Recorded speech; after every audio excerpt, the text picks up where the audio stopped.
Sir मेरा question ये है कि मैं जिस टाउन में रह रही हूँ यहाँ पे, ये बहुत छोटा है कनाडा में। और जो जॉब मैं कर रही हूँ अभी, मैं सेटिस्फाइड हूँ उससे, बिल्कुल खुश भी हूँ। वर्किंग एनवायरनमेंट सब कुछ बहुत अच्छा है। लेकिन मैं अपने आप को इसी पोजीशन में या इसी कंपनी में नेक्स्ट 4 to 5 years में नहीं देख रही। I want to fulfil my desires and I want to be dependent on myself, not on any job. So मेरा क्वेश्चन ये है कि मेरे पास कौन सी अपॉर्चुनिटी आ सकती है या मैं कुछ देख सकती हूँ जिससे मैं अपना कुछ कर सकती हूँ, कोई भी बिजनेस या कुछ भी ऐसे ही। बेसिकली आप बिजनेस में इंटरेस्टेड हैं। आप जॉब नहीं करना चाहते, आप बिजनेस करना चाहते हैं। So my question to you is कि ये आपके लिए कौन डिसाइड करेगा कि आपको कौन सा बिजनेस करना चाहिए, कौन सा नहीं? क्योंकि there are millions of businesses across the globe. मतलब लाखों करोड़ों तरह के बिजनेसेस हैं जो लोग करते हैं अलग अलग तरीके से। तो अगर आप थोड़ा सा सर्च करेंगे गूगल पे जा करके कि अभी आप फॉर एग्जांपल कनाडा में हैं, तो कनाडा में किस किस तरह के लोग बिजनेसेस करते हैं जो कि घर से ही स्टार्ट किया जा सकता है, जिसमें कि बहुत ही बेयर मिनिमम इन्वेस्टमेंट होती है, जिसमें आप आराम से बैठे बैठे अपने घर से स्टार्ट कर सकते हैं। और आजकल तो वैसे ही सब कुछ वर्चुअल हो गया है। तो you will get some ideas out of that, और उसके अकॉर्डिंग फिर आप आगे बिल्डअप कर सकते हैं। लेकिन अभी तक आपने कोई रिसर्च करी है? अभी तक कुछ सोचा है अपने माइंड में कि इस तरह का मुझे बिजनेस करना है, ये करना है, वो करना है, वट एवर? सर मैंने जो सर्च किया था, कोई भी ऐसे जैसे आपने बताया, बहुत सारी ऑप्शंस आ जाती हैं और अगर मैं क्लिक करती हूँ तो वो कई कंपनीज का लिंक निकल आता है वहां से। एंड फिर लोग मुझे कांटेक्ट करते हैं कि हमारे प्रोडक्ट सेल करो, ऐसे नेटवर्क बना सकते हो आप। तो वो चीज मुझसे हो नहीं पा रही, मैं इतना सोशली एक्टिव नहीं हूँ कहीं पर भी। सो मुझे ये नहीं समझ आता कि मैं कैसे करूँ वो चीज। वैसे भी ये जो आप बोल रहे हैं ना, बेसिकली ये जो कंपनीज के आपके पास में फ़ोन आते हैं, एक तो आप ध्यान रखिए कहीं पर भी अपना नंबर मत दीजिए। मैं जो कह रहा था आपको, वो मैं ये कह रहा था कि आपको जनरल इन्फॉर्मेशन मिल जाएगी बहुत सारी वेबसाइट से कि आज की डेट में, यानी 2021 में, कौन कौन से बिजनेसेस हैं जो कि काफ़ी ल्यूक्रेटिव हैं। क्योंकि ज़रूरी नहीं है जो बिजनेस 20 साल पहले चलता था वो आज भी चलता होगा या उसी तरह से चलता होगा। So there are lot of different things that you can do, जिसमें आपको किसी और की ज़रूरत नहीं पड़ेगी, आपको किसी पर डिपेंड नहीं होना पड़ेगा। देखो, अपने से शुरू करो हमेशा, क्योंकि कोई प्रॉब्लम जो आपने फेस करी है ना, उसका सोल्यूशन आप बहुत आराम से निकाल सकते हो। जैसे अभी आप एक घर में हो, तो ये घर रेंट पे है या आपका अपना है? रेंट पे सर। रेंट पे है। तो लोगों को घर रेंट पे चाहिए। क्या ये नीड है या ये कोई डिजायर है कि बिना इसके भी काम चल सकता है? हाँ, नीड है ये। नीड है ये हर एक को चाहिए। जैसे बोलते हैं ना, रोटी कपड़ा मकान। तो घर हर एक को चाहिए रेंट पे। तो क्या हो अगर जो लोग घर रेंट पे ढूंढ रहे हैं, वो कैसे ढूंढते हैं? आपने कैसे ढूंढा ये घर रेंट पे? कैसे ढूंढा आपने? कैसे मिला आपको? ये जीजी पे जाके सर्च किया था। That's like a search engine. It's like online site.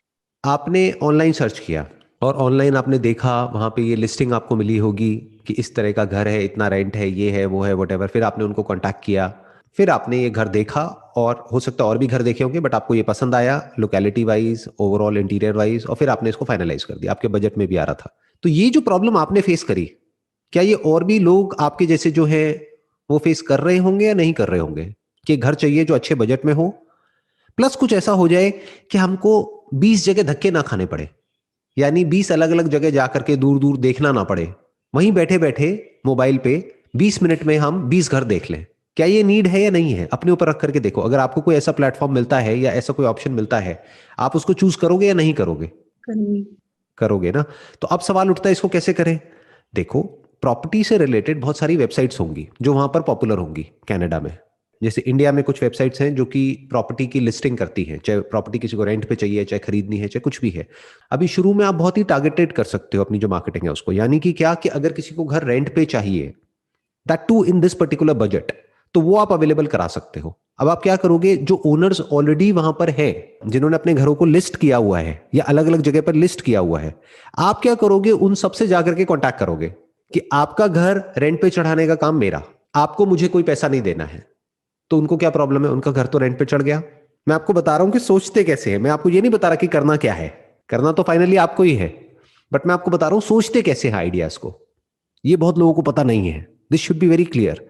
तो हम सिंपल करते चले जा रहे हैं स्टेप बाय स्टेप हर एक चीज को। तो आपने क्या किया, आपने जा करके उन लोगों को बोला कि आप अपना घर रेंट पे देना चाहते हैं, यानी वो लोग जो खुद ओनर है और डायरेक्टली अपनी प्रॉपर्टी को लिस्ट किया हुआ है रेंट पे देने के लिए। और शुरू में आप रेंट से शुरू कर सकते हैं, बाद में सेल में भी जा सकते हैं जहां पे मार्जिन बहुत ज्यादा है। मानो एक घर एक्स अमाउंट का है, उसका 1% भी आपको मिलता है तो कितना अमाउंट हो जाता है। तो अब आपने क्या किया, ओनर को बोला आपको मुझे कुछ पैसे नहीं देने हैं, आपका घर रेंट पे आप चाहे तो डायरेक्टली चढ़ा ले, नहीं तो I will help you out with that, but I will not take anything from you. आप पैसा किससे लेंगे? जो लोग घर रेंट पे लेने वाले हैं। आप क्यों लेंगे उनसे पैसा और वो आपको क्यों पैसा देंगे? क्योंकि आप बेसिकली क्या कर रहे हैं, एक प्लेटफॉर्म पे गए जहां पे आपने अपनी लिस्टिंग करी, जितने भी घर आपने आइडेंटिफाई किए, मानो शुरू में 10 ही किए जो अच्छे आपको पर्सनली लगे, आपने कहा ये बजट भी अच्छा है और सब कुछ बढ़िया है इसमें, ये 10 बेस्ट ऑप्शंस हैं out of 50 options which are there in the nearby area जहां पर आप रह रहे हैं, उसमें से आपने पहले 10 चूज कर लिए। अब उन 10 की आपने वीडियोस बना ली, उस घर की, उसकी लोकेलिटी की, उसके बारे में पूरी इंफॉर्मेशन लिख दी कि घर यहाँ है, यहाँ से रेलवे स्टेशन इतना दूर है, ये इतना दूर है, वो इतना दूर है, वट ये जो कॉरिडोर है बस का वो यहाँ पे है, वहां पे है, वट जो भी उसकी लोकेलिटी है और है, वो सब आपने पूरा डिटेल में रिसर्च कर ली उन 10 घरों के ऊपर। फिर उन 10 घरों को लिस्ट कर दिया उन वेबसाइट्स पे। वो उन वेबसाइट्स पे क्या करना पड़ेगा, अगर आपको एक प्रीमियम लिस्टिंग लेनी है या उन वेबसाइट्स पे ऐड चलानी है तो आपको उनको पैसा देना पड़ेगा। तो आपने उनको पैसा दे दिया। तो अब क्या हो रहा है, कोई भी किसी भी जगह पे जाके अपने घर को सर्च कर रहा है उन वेबसाइट्स पे, मानो वो 2 वेबसाइट्स हैं जो बहुत पॉपुलर है वहां पर घर को सर्च करने के लिए, या गूगल में सर्च कर रहा है, तो आपकी ऐड आ रही है, वो आपको कांटेक्ट कर रहे हैं। तो आप क्या कर रहे हैं, उनको फटाफट से व्हाट्सएप कर रहे हैं। आप बोल रहे हैं आपको आने की भी जरूरत नहीं है, हाँ आना चाहे तो यू आर मोस्ट वेलकम। पहले मैं आपको जितने भी ऑप्शंस हैं मेरे पास में, आप उनको एड्रेस नहीं दे रहे हैं बट आप मोटा मोटा बता रहे हैं कि ये लोकेलिटी है, ये है, वो है, ये 10 ऑप्शंस हैं, आप देख लीजिए। और व्हाट्सएप पे आप पूरी पूरी इंफॉर्मेशन उनको भेज रहे हैं, यानी वीडियोस भेज रहे हैं जिसमें उनको पूरा पता लग रहा है कितने बेडरूम है, कैसा वॉशरूम है, बैल्कनी कैसी है या नहीं है, क्या है क्या नहीं है, सारा कुछ डिटेल में। क्योंकि आपने खुद ने एक घर लिया है रेंट पे तो आपको सब पता है क्या होता है, कैसे होता है। तो जो पर्सन रेंट पे घर लेना चाहता है, उसको जो चाहिए होता है वो सब आपने उनको व्हाट्सएप कर दिया और 10 ऑप्शंस व्हाट्सएप कर दिए। अब उस 10 में से उनको 2 पसंद आए, उन्होंने कहा मुझे 2 अच्छे लग रहे हैं, तो आपने बोला ठीक है आई गो अलॉन्ग विद यू, वहां पर मैं जाऊंगी। और पहले ही आपने अपनी टर्म्स क्लियर कर दी कि बेसिकली जब भी आप अपना घर फाइनल करेंगे तो I take 1 month of rent from you for my services. जैसे जॉब प्लेसमेंट में होता है, जो प्लेसमेंट एजेंसीज होती हैं, अगर वो कहीं पे आपकी जॉब लगवाती हैं तो 1 महीने का लेती है ना आपसे सैलरी, या एम्प्लॉयर से लेती है, तो आप उनसे बेसिकली 1 महीने का वो ले रहे हो for all the services that you are giving it to them. तो मान लो अगर आपके घर का रेंट है, मैं अज्यूम करता हूं, कितना अज्यूम क्या करना है आपसे पूछ ही लेता हूं, कितना होगा rent near about? 1000 Canadian dollars, right? या $1000 अगर आपको एक पर मिलता है, तो अगर 1 महीने में इस तरह से आपने, ज्यादा नहीं मैं कहता, 5 डील भी क्लोज करी, तो 1 महीने का कितना कमा लिया आपने? 5000 $5000। इज इट गुड इनफ या कम है? अच्छा है, बहुत अच्छा है। ओके, बट इसमें से आप मानो ये पूरा आपके हाथ में नहीं आएगा क्योंकि कुछ एक्सपेंसेस भी इसमें से जाएंगे, उसी को बिजनेस कहते हैं, क्योंकि कुछ एक्सपेंसेस कटेंगे ना, आप आ रहे हो जा रहे हो, उसमें आपका फ्यूल भी लग रहा है गाड़ी का, या जो भी जैसे भी आप जा रहे हो आ रहे हो उनके साथ में। एक तो वो इन्वेस्टमेंट आ गया, दूसरा जहां पे आप लिस्टिंग कर रहे हो या एड्स चला रहे हो गूगल में या कहीं पर भी, उसके पैसे लगेंगे ना आपको। तो बेसिकली आपके ऑनलाइन एडवर्टाइजिंग के और ये लिस्टिंग लेने के पैसे लगेंगे बस। तो $5000 में से मोटा मोटा $1000 वो हटा दो, $4000 मोटा मोटा आपका मार्जिन है महीने का। ये स्टार्टिंग है। अगर ये काम चल जाए तो आप अपनी टीम भी रिक्रूट कर सकते हो। एक पर्सन को रिक्रूट करो जिसको आप $1000 या $2000 दोगे महीने का, और अब आप 1 से 2 हो गए, यानी अभी तक आप अकेले थे तो आप $4000 का या $5000 का काम कर रहे थे, अब आप $10,000 का काम कर सकते हो। ऐसे काम बढ़ता है। तो $10,000 में से $2000 सैलरी हटा दो, प्लस $2000 मार्केटिंग हटा दो, अब आपकी कमाई बढ़ करके कितनी हो गई? $6000। और ये जो मैं आपको बोल रहा हूं, ये कोई बहुत मुश्किल नहीं है करना, बहुत ही आसान है क्योंकि बड़ा ही प्रैक्टिकल है। इसमें करना कुछ नहीं है, बस थोड़ा सा एफर्ट करना है, और आप कहां तक कितना कमा सकते हो कोई लिमिट ही नहीं है। क्योंकि सोचो ना, हर महीने कितने लोग घर रेंट पे लेते होंगे? लाखों लोग। या चलो आपकी लोकेलिटी की बात करते हैं, पूरे कनाडा की बात नहीं करते, आपकी लोकेलिटी में मान लो हजारों लोग लेते होंगे रेंट पे घर, with in a radius of से 10 किलोमीटर्स, 10-20 किलोमीटर्स, हजारों लोग लेते होंगे। उसमें से आपको कितने चाहिए? 5-10। तो हजारों में से 10 लोग मिलना क्या बहुत मुश्किल है? हो गया आपका काम शुरू। और कहां से हुआ? घर से हो गया और मोबाइल से हो गया। और ये जो टारगेट है इसको आप हिट कर सकते हो अगले कुछ महीनों के अंदर अंदर। कोई ये नहीं है आपको 10 साल लगेंगे वहां तक पहुंचने में। एक बार आप सीख गए कैसे बात करते हैं, क्या करते हैं, तो धीरे धीरे आप इसमें आगे बढ़ते चले जाओगे। यानी कितना आगे जा सकते हो उसकी कोई लिमिट नहीं है। अच्छी चीज क्या होती है बिजनेस में? अपर लिमिट कोई नहीं होती है। जैसे जॉब में एक लिमिट आ जाती है, उस लिमिट के बियॉन्ड आगे जा पाना बड़ा मुश्किल होता है। बट बिजनेस में कोई अपर लिमिट नहीं है। मार्केटिंग बजट बढ़ा दो प्लस टीम बढ़ा लो, तो ये जो $5,000 है ये बढ़ करके $50,000 भी हो सकता है, $1,00,000 भी हो सकता है। बट वहां तक अभी एकदम से डाइजेस्ट नहीं होगा तो उसको छोड़ देता हूँ। $5-10,000 की बात करता हूँ, which is I think good enough. बिल्कुल। क्या लग रहा है ये जो मैंने आपको बताया आइडिया पूरा का पूरा, ये आसान लग रहा है, मुश्किल लग रहा है? लग तो आसान ही रहा है, करके देखूंगी अभी।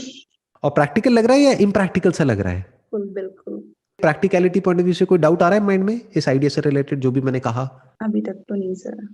This is the biggest art in a business, यानी बिजनेस में चीजों को सिंप्लीफाई करना होता है। लोग क्या करते हैं, बहुत कॉम्प्लिकेटेड बना देते हैं बिजनेस को। अगर कोई ऐसा बिजनेस प्लान है ना जिसको आप एक पेज में एक्सप्लेन नहीं कर सकते या एक लेमैन को नहीं समझा सकते जो नॉन बिजनेस बैकग्राउंड से है, तो बिजनेस प्लान बेकार है।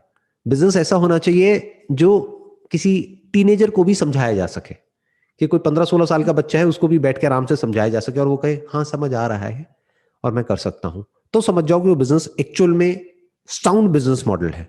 नहीं तो हवा में आदमी कुछ भी अपने माइंड में बिजनेस क्रिएट कर लेता है, बिजनेस मॉडल उल्टे सीधे बना लेता है जिसमें बहुत इन्वेस्टमेंट होती है, एंड में वो खुद ही उसमें जाकर के फंस जाता है।